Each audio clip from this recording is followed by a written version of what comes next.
সম্মানিত দেশবাসী, আসসালামু আলাইকুম রহমতুল্লাহি ওয়া বারাকাতুহু। আপনারা জানেন আজ 14 আগস্ট 2024 বিশিষ্ট আলিমদ্দিন আল্লামা দেলোয়ার হোসেন সাঈদীর প্রথম শাহাদাত বার্ষিকী। এতে গাজীপুর নগরীর উদ্যোগে তথা টঙ্গী শিল্পাঞ্চল থানার নিকটস্থ মরকুন কবরস্থান সেন্ট্রাল মসজিদে এক দোয়ার মাহফিল এবং আলোচনা সভার ব্যবস্থা করা হয়। এতে আলোচনা পেশ করেন বিশিষ্ট আলিমদ্দিন হজরত মাওলানা নূর মোহাম্মদ বুরহানুদ্দিন সাহেব। আরও আলোচনা পেশ করেন রবিউল্লাহ খান, বিশিষ্ট সমাজসেবক রবিউল্লাহ খান সাহেব। তাছাড়া আরও উপস্থিত এবং আলোচনা পেশ করেন স্থানীয় জামাতে ইসলামের বিভিন্ন নেতৃবৃন্দগণ। এই প্রথম শাহাদাত বার্ষিকীতে শত শত গুরুগ্রাহী এবং শুভার্থিনী শুভাকাঙ্ক্ষী দল মত নির্বিশেষে আবাল বৃদ্ধ বনিতা সকলে উপস্থিত থেকে কান্না জড়িত কণ্ঠে তার রুহের মাগফিরাতের জন্যে এবং ইসলামী আন্দোলনের সমৃদ্ধির জন্যে সকলে দোয়া পেশ করেন।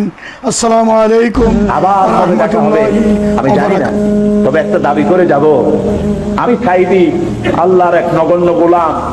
যেদিন আপনাদের কাছে খবর হবে সাঈদী পৃথিবী থেকে বিদায় হয়েছে, আমি আপনাদের কাছে শুধু দোয়া চাইবো, আপনারা প্রাণ ভরে আমার জন্য দোয়া করবেন। আল্লাহ রাব্বুল আলামিন কিয়ামতে আমাকে যেন ক্ষমা করে দেন, আল্লাহ পাক তার জান্নাতের ভিতরে যেন জায়গা তৈরি করে দেন।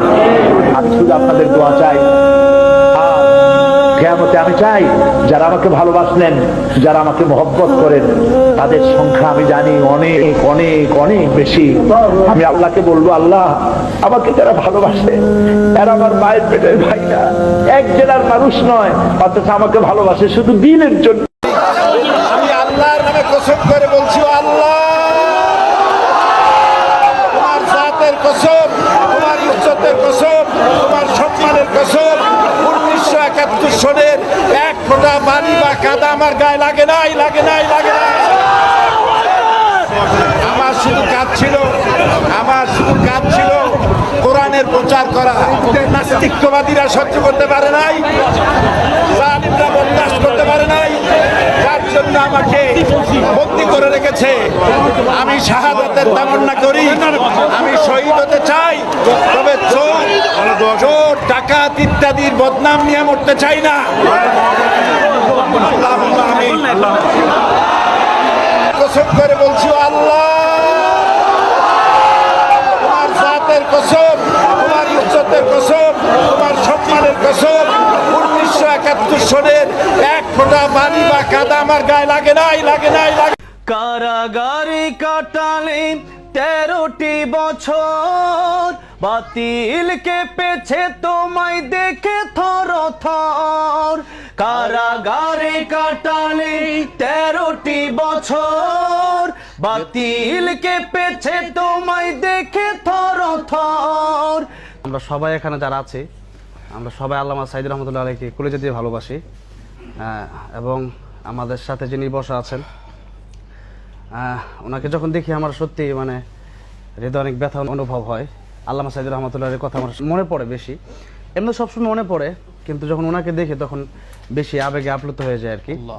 তো সেই জন্য আমি লিখেছিলাম একটি গজল, আপনারা অনেকে জানেন, তো সেই সঙ্গীতটি গাইতে পারি ইনশাআল্লাহ, তাই না?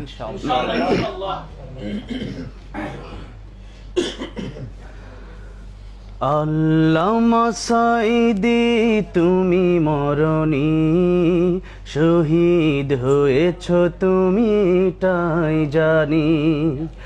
আল্লামা সাঈদী তুমি মরণী, শহীদ হয়েছ তুমি এটাই জানি। কারাগারে কাটালে 13টি বছর, বাতিল কেঁপেছে তোমায় দেখে থর থর। কারাগারে কাটালে 13টি বছর, বাতিল কেঁপেছে তোমায় দেখে থর থর। তুমি যে ছিলে মোদের নয়ন মনি, শহীদ হয়েছ তুমি এটাই জানি। শহীদ হয়েছ তুমি এটাই জানি। আল্লামা সাঈদী তুমি মরণি, শহীদ হয়েছ তুমি এটাই জানি। শহীদ হয়েছ তুমি এটাই জানি। দেখা তো হবে না আর এই জীবনে, দেখা হবে জান্নাতে ফুল বাগানে।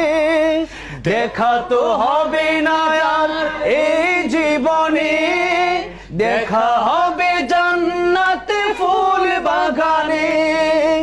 এ আশা কবুল করো আল্লাহ তুমি, শহীদ হয়েছ তুমি এটাই জানি। শহীদ হয়েছ তুমি এটাই জানি। আল্লামা সাঈদী তুমি মরণি, শহীদ হয়েছ তুমি এটাই জানি। শহীদ হয়েছ তুমি এটাই জানি। দেহ মাঝে যতদিন ছিল তবু প্রাণ, বলেছিলে তুমি সেই প্রভুরই কালাম। দেহ মাঝে যতদিন ছিল তবু প্রাণ, বলেছিলে তুমি সেই প্রভুরই কালাম। তাই তো ভাবি তোমায় প্রতিদিনই, শহীদ হয়েছ তুমি এটাই জানি। শহীদ হয়েছ তুমি এটাই জানি। আল্লামা সাঈদী তুমি মরণি, শহীদ হয়েছ তুমি এটাই জানি। শহীদ হয়েছ তুমি এটাই জানি। শহীদ হয়েছ তুমি এটাই জানি। মাশাআল্লাহ, মাশাআল্লাহ। প্রিয় ভাইয়ের আমার, আপনারা জানেন মহাগ্রন্থ আল কোরআনের মধ্যে বলা হয়েছে, ওয়ালা তাকুলু লিমান ইউকতালু ফি সাবিলিল্লাহ হিয়া মাওয়াত ওয়ালা হিয়াউ ওয়ালাকিন লা তাশউরুন। অনেকেই আপনারা তাকে মৃত্যু দিবস মনে করেন না। আল্লাহ রাব্বুল আলামিন বলছেন, আল্লাহর দ্বীনের জন্যে যারা শহীদ মৃত্যুবরণ করে তাদেরকে মৃত বলো না, তারা জীবিত।